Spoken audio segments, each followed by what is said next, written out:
Du Trisac. Il déconstruit la nouvelle pour que vous puissiez la construire à votre manière. Bon, êtes-vous attelé sur votre carte de crédit? Est-ce que vous êtes prêt à surconsommer comme on le fait à chaque année? Il y avait un article là-dessus, le Vendredi fou, en 10 questions, et dans le magazine Protégez-vous 2023. Alors, c'est pas d'aujourd'hui qu'on se pose des questions sur cet événement-là, purement commercial, il faut le dire. Frédéric Perron est rédacteur en chef chez Protégez-vous. Monsieur Perron, bonjour. Bonjour. Merci d'être avec nous. Là. On est là. Moi, je vois sur nos amis Amazon déjà annoncé le Vendredi fou, mais comme une semaine à l'avance. Est-ce qu'il y a des règles au Vendredi fou ou c'est complètement l'anarchie de la surconsommation? Ça a commencé de plus en plus tôt. Depuis le début novembre, là, on voit les infolettres, les circulaires, les aubaines, ça circule. Alors, c'est une période qui s'étend pratiquement tout le mois de novembre maintenant. Là. C'est pas juste le vendredi 28 novembre que ça se passe. Mais là, après, t'as les soldes du temps des fêtes, de l'après-temps des fêtes, c'est-à-dire, est-ce qu'il y a vraiment encore des soldes ou c'est juste des relations publiques, là?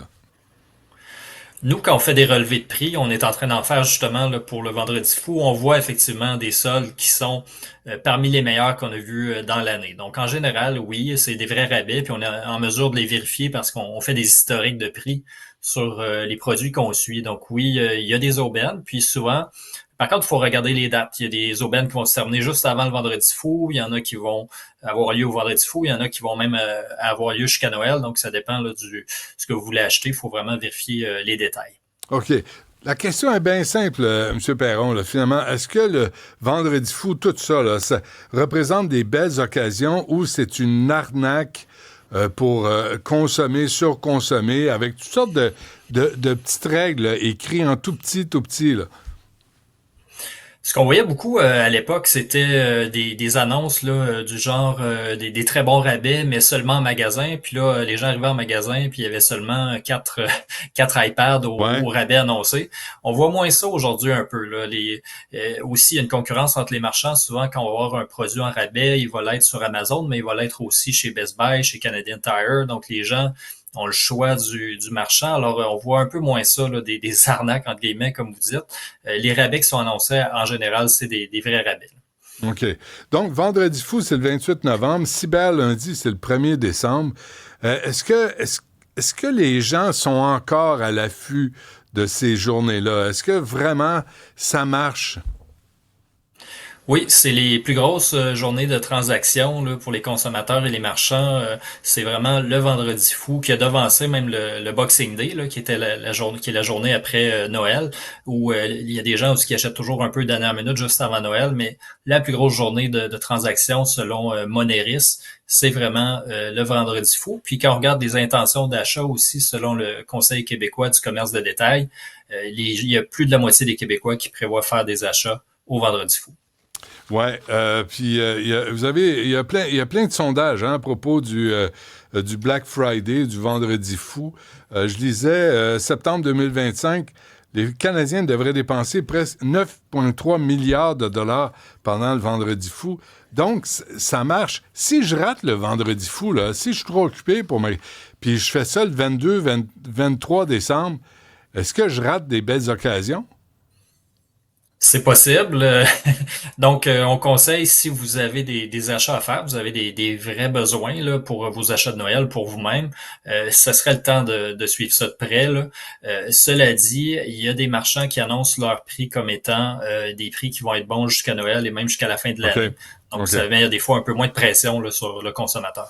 Ouais. Là, vous venez de publier Protégez-vous, prêt pour le Vendredi fou. Là, vous avez fait des tests, des tablettes. Je constate que les produits électroniques là, sont vraiment très sollicités. Oui, c'est une grosse période pour ces produits-là. Souvent, d'ailleurs, quand on voit dans les sondages, c'est une des catégories de produits que les gens achètent le plus durant le vendredi fou, avec les vêtements et les produits pour la maison.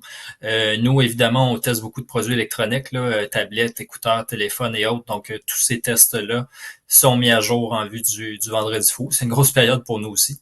Ouais. Donc, on est en mesure d'aiguiller les gens là, dans leurs achats. Vos tests sont selon quels critères? Ça dépend beaucoup des catégories de produits. Dans le cas, par exemple, des tablettes, on va regarder la qualité de l'écran, on va regarder l'autonomie, les performances. On fait aussi des sondages de satisfaction. On a un panel de consommateurs, donc ça nous permet de voir si les gens sont satisfaits de la marque et si la marque est fiable aussi. Là, par exemple, quand on regarde des produits comme Apple, Samsung, Lenovo et autres. Ouais. Je regardais pour un téléphone récemment, M. Perron, là, puis je voyais qu'il y avait beaucoup de produits réusinés. Est-ce que c'est fiable? Il faut vraiment regarder la garantie qui est offerte. En général, oui, c'est fiable, mais la garantie va souvent être un peu moins longue que celle d'un produit neuf. Donc, il faut vous assurer là, dans les premières semaines après avoir reçu le produit qui fonctionne bien, puis le retourner au besoin, là, vous assurer d'avoir quand même une garantie de retour en cas de problème. Ouais. Vous avez des statistiques des comportements d'achat. Ça, on parle de 2024. J'imagine 2025 va être pas mal pareil. Les tendances de consommation, ça change pas tant que ça, non? Pas tellement, non. On voit là, que le vendredi fou reste une grosse période. On voit qu'il y a beaucoup d'aubaines. On voit que les prévisions de dépenses des gens d'année en année, bon, il y a des petites variations selon le contexte économique, mais c'est assez stable aussi, là. Je voyais, on est obsédé un peu par le vendredi fou, là. Tu sais, on est obsédé. Diriez-vous qu'on est obsédé par la surconsommation? Oui, d'ailleurs, il y a une journée qui est un peu la contrepartie du Vendredi fou qui s'appelle la journée sans achat, qui est aussi le 28 novembre, qui est certains groupes là, qui mettent d'avant cette journée-là, qui incitent les gens à ne pas acheter. Nous, notre message, c'est acheter si vous avez vraiment besoin de quelque chose. Si vous avez Ouais. des achats à faire pour vous-même ou des cadeaux, allez-y, là, c'est une bonne période, mais on n'encourage certainement pas la surconsommation non plus. Ouais. Donc, en 2023, M. Perron, vous aviez, Protégez-vous, avait publié Vendredi fou en 10 questions. On ne fera pas les 10, mais je vais juste passer à travers parce que c'est des bonnes questions. Est-ce que c'est vraiment le plus gros événement de magasinage de toute l'année? Oui, clairement, en termes de volume de transactions, là, selon Moneris, puis les intentions d'achat des Québécois, là, c'est là que ça se passe. Ouais. Vous l'avez Ouais. dit tantôt, là, c'est vraiment le jour où on trouve les plus gros rabais. En 2023, c'était vrai, mais en fait, vous disiez, tous les rabais proposés au Vendredi fou ne sont pas forcément les meilleurs de l'année, mais c'est souvent le cas. Donc, il faut s'y attarder. Si on a une liste de cadeaux à prévoir, on peut sauver de l'argent si on le fait vendredi le 28. Oui, clairement, là, nous, on est en train de regarder les rabais, justement. On voit beaucoup là, de rabais de 20, 30, 40%. Alors, ça peut faire une bonne différence, surtout sur des produits coûteux. Par exemple, si vous voulez acheter un téléviseur à 2000 puis vous avez un 20% de rabais, ben, ça fait une belle différence sur la facture, là. Est-ce qu'on craint que les prix avant de passer au Vendredi fou? On a déjà vérifié si c'est un phénomène. C'est plutôt rare qu'on le voit. En général, les marchands affichent un prix régulier qui est stable, puis on voit vraiment une baisse au vendredi fou. OK. Quelles sont les catégories de produits, vous l'avez dit tantôt, qui affichent les meilleurs rabais? Il y a une catégorie de produits. Est-ce que les produits électroniques en font partie? Oui, on en voit beaucoup dans l'électronique. On en voit un peu aussi dans les petits électroménagers, par exemple des cafetières, des mijoteuses. C'est un secteur qu'on suit de près aussi, là. Il y a quand même des aspirateurs, il y a quand même des rabais de ce côté-là aussi. Mais les télés, souvent des produits très chers où les marchands ont une bonne marge de manœuvre sur les prix, une bonne marge bénéficiaire. Ils sont plus en mesure de couper les prix à ce moment-là. Le commerce en ligne, est-ce que c'est fiable?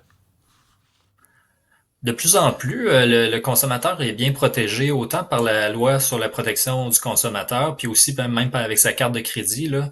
En cas de fraude ou de problème avec le produit, vous avez beaucoup de recours pour retourner le produit s'il correspond pas à ce qu'on vous avait annoncé ou s'il y a un bris. Alors oui, le consommateur est très bien protégé aujourd'hui là, pour ses achats en ligne.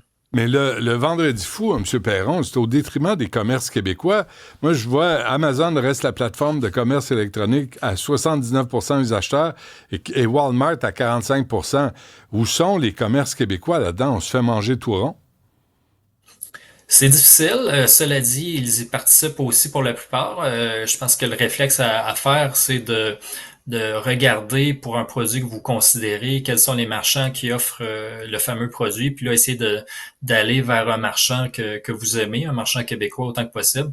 Il y a moyen de faire des achats québécois ou du moins canadiens, mais effectivement, faut prendre le temps de magasiner un peu, pas juste...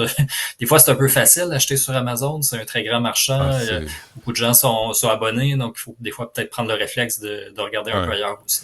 Les Québécois n'en veulent plus à Amazon. Hein? On a passé ça. Là. Ils ont fermé l'usine. On a perdu 4500 emplois, en gros. Là. Puis les Québécois, c'est pas grave. Là. On continue à être abonnés à Amazon. Nous, je vous dirais qu'on reçoit encore des commentaires de lecteurs qui sont pas des fans d'Amazon, là, qui préfèrent acheter ailleurs. Donc nous, quand on fait des relevés de prix, on regarde Amazon, oui, mais on regarde aussi d'autres marchands, là, notamment Canadian Tire et autres. Ouais. Donc on essaie de donner des options aux gens. Ouais. Allez-vous sur Temu puis Shane? Et ça, on prépare un dossier là-dessus. On va s'en reparler bientôt, mais OK. il y a beaucoup de problèmes sur ces sites-là en termes de sécurité des produits, entre autres, là, des produits qui peuvent s'avérer dangereux. On sait que c'est des applications qui collectent beaucoup de données sur les gens aussi. Il y a des préoccupations de ce côté-là. Alors, puis c'est vraiment, quand on parle de surconsommation, là, c'est un peu des cas extrêmes dans le cas de Temu et de Shein. Oui, avec des façons de produire de production assez douteux. Mais j'avais entendu dans un documentaire, dernière affaire, M. Perron, si c'est des gros rabais, là, ça veut dire que c'est toi la marchandise. Puis moi je pense Temu et Shein, c'est ça, hein, ils vendent de la camelote, souvent de mauvaise qualité, vraiment pas cher, mais tout ça pour avoir accès à quoi? Aux données? C'est ce qu'on a pu lire dans certaines analyses, ou entre autres dans le cas de Temu, là, qui collecte tellement de données sur nous que on vous nous vend des produits à très bas prix, mais nos données, elles, ont une valeur aussi et sont marchandées. Fait qu'il y a des préoccupations à ce sujet-là, puis il y a même des recours collectifs intentés contre Temu là, pour la collecte de données qu'il fait sur les consommateurs. Est-ce qu'on devrait boycotter ça, Temu et Shein? Nous, on n'est pas un organisme militant, on dirait pas de boycotter, mais certainement de vous questionner sur les pratiques de ces Ouais. entreprises-là, puis on essaie au moins de faire connaître aux gens là, les problématiques qui sont liées à ces marchands-là. Ouais, la pression sur les jeunes là, de magasiner sur Shein là, est énorme. Hein? C'est énorme. Là. Ça. Puis comme parent, c'est difficile de compétitionner avec ça. Oui, puis les marchands québécois n'aiment pas trop ces Ben entreprises-là non. non plus, qui parfois respectent pas non plus même les règles, tu sais, du commerce québécois et canadien. Il y a aussi ça là, c'est des fois de la concurrence un peu déloyale pour les marchands locaux. Hmm. Frédéric Perron, rédacteur en chef chez Protégez-vous. Si vous voulez tout savoir sur Vendredi fou, allez voir le magazine. Un gros merci, M. Perron. Merci à vous.